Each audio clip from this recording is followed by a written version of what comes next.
तो भैया हमन जैसे देखथन आप मन के कथा ला सुनथन आप मन के वीडियो ला भी देखा मैं जेमे आप मन राम वनवास के बारे कथा बताए जेमे दर्शक काफी खुश हो गए, पब्लिक काफी खुश हो गए, एकदम दर्दिला भजन जो कथा बताओ बहुत आदमी जो है ओकर आँखी से आंसू आ जाए, ओकर आँख नम हो जाए, ऐसे टाइप से आप कथा बताए। तो ये कथा ला थोड़ा सा हमारे दर्शक मन भी बता देते। हाँ डामेश्वर भाई, जो है राम कथा के हर एक टर्निंग पॉइंट है डामेश्वर भाई, बिल्कुल जिनमें बहुत दर्द छुपेंगे। जिनमें कथे ना राम कथा जिसने प्रारंभ हो जाते कहा तो सुनत आवे अखियों में पानी, राम कहानी सुनो रे भी राम का। तो जिसे जिसने कहते जबे जिसने सुनते जबे उसने जब टर्निंग पॉइंट लिखे ना तो आंख से पानी आ लगेगा। ये राम कथा के साथ जैसे कि कथा के बात करो तो जैसे अपन अयोध्या कांड में प्रसंग आते हैं राम वनवास के, और राम वनवास की जो क्षण होते वहाँ राजा दशरथ का भी अपन प्राण त्यागना पड़ जाते। राम राम कही राम कही, राम राम कही राम, तनु परिहर रघुवर बिरह, राव गए। वो समय जब वो दर्द है दशरथ के अंदर में जो पीड़ा है ना डाक्टर भाई, वो पीड़ा असहनीय रहती, वो पीड़ा अंत समय जे राम ला देखे पर नैना तरसत रहे, जे राम ला पाया पर दशरथ चौथा पन तक इंतजार कर रहे थे। ओकर बाद में राम के प्राप्ति बरते, ओकर बाद वो बेटा ला जिला प्राण से भी ज्यादा प्यारा रहे, वो बेटा ला अचानक वनवास भेज देना, हमर जवान हमको तो घर से निकाल देना, बहुत तकलीफ है वो प्रसंग। जहाँ दशरथ जी महाराज दो वचन के कारण माता कई तो जो वचन दे रहे ना वो वचन बंद हो जाते। अब यही तो रघुकुल के जो रीति है, रघुकुल रीत सदा चली आई, प्राण जाए पर वचन न जाए। ये रघुकुल की रीत, लेकिन ना प्राण चले जाए आज भी वैसने वैस राजा दशरथ के प्राण जाए होते, लेकिन वचन निरर्थक हुए राजा दशरथ। उस समय के जब कथा थे भगवान राम एक रात में पासा पलट से जाना था, ये एक रात में है ना। ओकर पहले दिन पूरा हाँ का परवाद आ रहे थे कि अयोध्या में राम राज्य होने वाला है, राम राजा बन ही राम राज्य होने वाला है। तो पूरा अयोध्या उत्साह मनाते रहे, पूरा अयोध्या मानो दिवाली मनाते थे। हर घर के माटी में चौक पूरे थे, हर घर के माटी में रंगोली सजे थे, हर घर के माटी में गोबर से लिपा रहे थे, बढ़िया ध्वजा तोरण पताका लगा रहे। वो समय एक रात में जब पासा पलटी थी, यहाँ भी हमरा सीखने मिले रामेश्वर भाई कि हमारे ऊपर कोई छोटे से तकलीफ आते तो हमन अपन आप से टूट जाथन, बिखर जाथन, कई तो आत्महत्या के सहारा लेथन, सुसाइड के सहारा लेथन, दुनिया से टूट के। लेकिन वो राम ला देखो, राम के ऊपर का बीती हुई, वो राम ला खुद अंदाजा नहीं दी से 16-14 साल के वनवास होने वाला है राम ला। वो राम ला तो ये सुनाई गई इसके राम कली राम के राज अभिषेक हुई, राम राजा बनी। तो एक रात में राम के कान में जो सुनाई राजा ने उसके थोड़ा तो वनवास होने वाला है, तो राम के अंदर क्या बीती वो समय तो वो डरता है। दशरथ जी महाराज राम ला बहुत रोके के प्रयास करा मत करा, तो भगवान ला देखे पर राजा दशरथ के आंखी तरसे करते ना, भगवान ले एक क्षण नहीं देखे ना तो राजा दशरथ व्याकुल हो जाए। तो उस समय भगवान जब वनवास पर निकली सकते तो सुमंत जी महाराज है वो रथ में बैठा के जब भगवान ला लगी तो सुमंत को समझा दी सुमंत ये तो यहाँ ले मोर राम ला लेके पर लेगा था, लेकिन एला गंगा घाट के किनारे फिर वापिस लाते। एक सुमंत से बता रही सुमंत क्या राह देखा तो इसे, और सुमंत अबक तबक आने पर यही से, और राम ला छोड़ के जिसने सुमंत जाके सुमंत ये तो मोर राम ला लादे बोले, मोर प्राण प्यारा लादे बोले, आज मोर राम कहाँ है सुमंत, मोर राम कहाँ है। सुमंत की आंख से आंसू चलकर भगवान मैं राम ला नहीं आ पाया, राम जिद करीस और मैं वो माया के बसीभूत होके राम ला चल रहा हैं, लेकिन राम नहीं आना चाहिए। राम तो आपके वचन के कारण 14 साल के वनवास पर चले गए। बस यही बात का सुनी से राजा दशरथ रोए चालू करके, राजा दशरथ जिया मोर तरसत है, आँखी मोर रोवत है, देखे बर तोला रघुरा देखे बर तोला रे रघुराई। राजा दशरथ के आंख से आंसू जब निकलता है, माता कौशल्या जाके थाम ली सकते ना, ऐसा मत करना पड़ेगा। मोर राम चले गए हम माना थन, हम अपन आपला संभाल के रखे हन, लेकिन आप भी संभालो अपन आपला। धीरज करो, धीरज। राजा दशरथ कौशल्या कैसे धीरज करो, कैसे धीरज करो, कैसे धरो मैं धीरा, हमारो आज हीरा निकल गए। कैसे धरो मैं धीरा, हमारो आज हीरा निकल गए। हमारो आज हीरा निकल गए, हमारो आज हीरा निकल गए। जान से प्यारा वो बेटा, वो बनवास निकल गए। कैसे धरो मैं धीरा, हमारो आज हीरा निकल गए। राजा दशरथ के आंख से आंसू बहने लग गए। राजा दशरथ याद करो कि वो श्राप ला, एक समय श्राप देरी से अंधी और अंधा श्रवण कुमार के माँ बाप का आज वही कारण है पुत्र वियोग में मरे के। राजा दशरथ को दो श्राप जा आज हमन जे पुत्र वियोग में मरा था, उस समय बात है जब राजा दशरथ विद्या अध्ययन करत रही से, विद्या जब सीखत रही अपन गुरु के चरण में जाके तब बोला शब्द भेदी बाण। राजा दशरथ ये शब्द भेदी बाण है, ये बाण कहीं भी आवाज आते वो यही कर शान दे जा, जहां से आवाज आते ऊपर हत्या करके आ जाते। तो ये बाण जैसे शब्द भेद, जहां से शब्द आते वो शब्द भेद के वापिस आई, ये शब्द भेदी बाण के कमाल है। तो ये बाण जब राजा दशरथ न मिले रही तो राजा दशरथ एक परीक्षण करे पर जंगल में गए। जंगल में जाके राजा दशरथ रुख के ऊपर बैठ गए। जंगल में कोई ना कोई जानवर नदिया के किनारे सरयू नदी के तट में, और सरयू नदी के तट में हो सकते कोई न कोई जानवर ही जो आके पानी पिए और डुगडुगी की आवाज जो है वो डुगडुगी की आवाज है। मैं यहाँ से शब्द भेदी बाण चलाऊं और डुगडुगी की आवाज जहाँ जानवर से आ रही वो जानवर के बस यही उद्देश्य से लेकर राजा दशरथ रुख में चढ़ के देख रहा है। और वही समय अंधी अंधा के जो पुत्र है श्रवण कुमार है, वह अपन माता पिता ला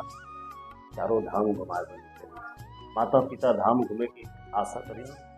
तो श्रवण कुमार हम माता पिता ला अपन कंधा में कांवर बने, और कांवर बनाए के बाद वो यात्रा कराया तो निकल के वो वापसी होती है। और वापसी होती है सरयू के तट में विश्राम गिरी से, और सब लोग प्यास लगी। राजा दशरथ ताकत रहा है, कोई तो जानवर ही। वो समय अंधी अंधा श्रवण कुमार लगे अप्पड़ दे दो पेपर वेले खान में धाके घुमा मतलब कति बेर पहुंचो मोला बड़ प्यास लागत। श्रवण कुमार मोला लागते का ठंडा ठंडा जो महसूस होते, जो ये ठंडा महसूस जो होते ना, मुझे लगा कि आसपास कोई नदी है या तो कोई पानी है। तो एक काम करता हूँ, आप यही कर विश्राम करो। विश्राम गृह में मैं जाता हूँ पानी की तलाश में। थोड़ी घड़ी सोचे श्रवण कुमार और पानी की तलाश नदी है तो यहाँ स्वच्छ पानी है, जाके सरयू नदी में पानी डूमत रही से डुब डुब डुब की जैसी आवाज है। राजा दशरथ के कान में आवाज चले गए। अब वो आवाज के तलाश में राजा दशरथ निकालिस कथे शब्द भेदी बाण, और शब्द भेदी बाण किस कथे जा जहां से आवाज आते ना, जा ओकर सीना भेद के आ जा। बाण छोड़ी बाण सीधा जैस कथे श्रवण कुमार के छाती लग गए, और श्रवण कुमार के छाती लग गए। श्रवण कुमार हाय राम हाय मां ये आवाज से सुनी राजा दशरथ वो न हो कोई नादान पुरुष के हत्या हो गए। बहुत राजा दशरथ फेंकिस कथे और फेंक के दौड़त जाग कर देखिस श्रवण कुमार लहू लुहान राजा दशरथ जाके श्रवण ले उठा दी। सरे मुझसे आज अनहोनी हो गई, बहुत बड़े गलती हो गए। आज मैं एक नादान बच्चा की हत्या कर दे रहा हूँ। ऐसे के जाकर रोए लगी पश्चाताप करे जब 40 वर्ष तब राजा दशरथ को न कहता आज क्षमा श्रवण कुमार मैं का क्षमा चक्कर हूँ आप लोग शायद मोर प्राणे यही तकलीफ हुई मैं आप लोग कोई नहीं दोष नहीं दो बस एक दोष अपन आप लोग एक दोष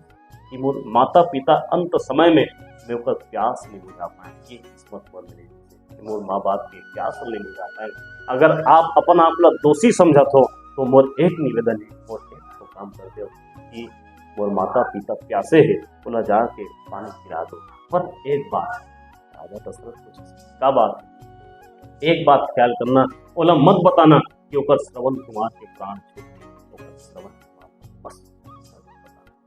राजा दशरथ श्रवण कुमार के लाश और राजा दशरथ श्रवण कुमार के लाश से वो सब जब रहा है श्रवण कुमार रोत रहा है आंख से आंसू ढलत रहा है आंख से आंसू निकलते रहा है श्रवण कुमार के और श्रवण कुमार राजा दशरथ का इसे गलत काम कर दे आज से मोर प्राण हर लेते हैं का गलत काम कर दे राजा दशरथ कहने लगे अंधे माता पिता वो हमारे राह तकते होंगे विचार लौटा अब तक न सरवन बेचारा बेखता तीर सीने में मारा बेखता तीर सीने में मारा है जालिम तेरा क्या बिगाड़ा बेखता तीर सीने में मारा है जालिम मैं तो का बिगाड़े आज तक इसे में काकरो हानि नहीं करे हूँ माँ बाप हमेशा बोला वही चीज सिखाए कि बेटा हर हमेशा आदमी के गोड़ में फूल बिछा जावे कबू आदमी पर नाटा मत बोले कबू आदमी पर गड्ढा मत खंदे मैं आज तक काकरो पर गड्ढा नहीं करे हूँ लेकिन आज मोल छुप के मारे हंसी कौन जुलूम कर रहे राजा दशरथ जब प्रदेश थे ऐसे कहा श्रवण कुमार के प्राण निकल गए श्रवण कुमार के लाश को राजा दशरथ के दोनों तरफ अंधी अंधा पति पत्नी दोनों बैठे रहे इसलिए देश दोनों को जात रहे श्रवण के माँ आज मुला ऐसे काबल लगा थे कि हमारे साथ कुछ अनहोनी होने वाला है मानो ऐसे लगा थे कि कोई दिव्य ज्योति पृथ्वी लोक से ऊपर स्वर्ग की ओर जाते मुला ऐसे प्रतीत होते श्रवण के माँ क्या दिया हमार मोर बेटा अभी पानी पर जा है दोनों जन पर पानी पे लेकिन अब्बड़ बेर हो गए मोर श्रवण आज काबल नहीं है मोर श्रवण के आहार जब तक नहीं सुनो ना तब तक मोर ये महतारी के कलेजा छल्ली हो जाते श्रवण के पिताजी पता करो ना श्रवण कहाँ है चिल्ला के देखो आवाज लगाओ कि मोर श्रवण कहाँ है जब तक श्रवण अपन मुंह से एक बार माँ भी कहे तब तक मोर छाती नहीं राजा दशरथ था तक करेंगे की आवाज ये तो श्रवण के माँ ये है श्रवण की इंतजार कर रहे ना ये दे आगे श्रवण आवाज आते तब तक रहेगा आते तब तक रहेगी आवाज आती बस राजा मालिक की आय शुरू कर श्रवण की माँ कहने लगी श्रवण काबन नहीं गोठियात हो बेटा ऐसे तोर महतारी का गलती कर रही सर तोर महतारी से गोठियात नहीं पानी जिसने हाथ में फेंकिस ना और दशरथ के हाथ में छू डरी श्रवण ना ये तो मोर श्रवण नो है ये मोर श्रवण कुमार नो है ये कोई दूसरा आदमी है ऐसे कह के लोटा पानी फेंक दिस कथे एक बार कोशिश करते कौन हंसते हैं और यहाँ कैसे आज मोर श्रवण कहाँ है राजा अक्ष के बेटा हूँ मोर नाम दशरथ है अयोध्या के राजा दशरथ में तब प्रणाम कर प्रणाम राजन हम आपके राज्य से गुजरते हुए तीर्थ धाम की यात्रा वापिस लौटा था हम तब फिर पूछिस थे मोर श्रवण कहाँ है ते पानी ला था मोर श्रवण जा रही पानी लाए पर तो राजा बड़े हानि हो गए मोर से इससे बड़े घटना हो गए देखकर शायद मैं कर्म लगी तब कहाँ है मोर श्रवण और फिर जब बदल सके तो श्रवण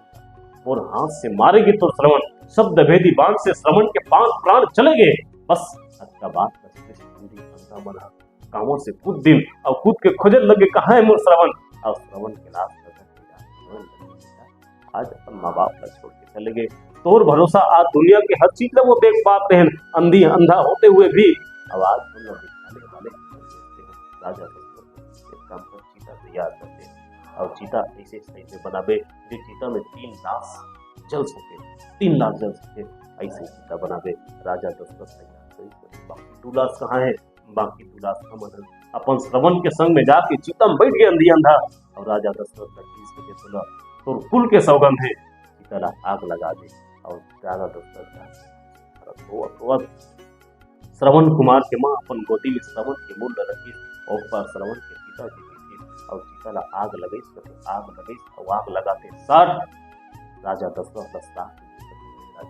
कर्म के धन से आज तक कोई नहीं बच सके, और आज भी एक कर्म के भोगना पड़ी। एक काम कर, आज जा ये अंधी अंधा के श्राप है, चाहे अंधी अंधा को श्राप दे थे, आज जैसे हम पुत्र वियोग में अपन प्राण न त्यागत ना, जा एक दिन ऐसे ही कहूँ अपन पुत्र के वियोग में, पुत्र के प्रेम में अपन प्राण न त्याग देगा, पुत्र के वियोग ये जोड़ मरण की कहानी जो ओकर कर्म आज भी दामेश्वर भाई आदमी के जो कर्म है, कर्म कभी छोड़े आदमी कर्म करबो वो कर्म पूरा ओकर फल मिलना अति आवश्यक है। एक कारण सही बात है, जैसे जैसे कर्म वैसे वैसे हमारा फल दे। तो संगवारियों भैया जो कथा बताई ये आप मैंने कैसा लगी कमेंट करके जरूर बताओ। भैया की जितना भी तारीफ की जाए उतना कम है ना संगवारी, ये कमेंट करके जरूर बताओ कि भैया की तारीफ जितना भी किया जाए उतना कम है, जो कथा बताई सो कर हिसाब से। तो भैया आप मन आज के युवा पीढ़ी पर क्या संदेश देना चाहो, आखिरी सवाल आप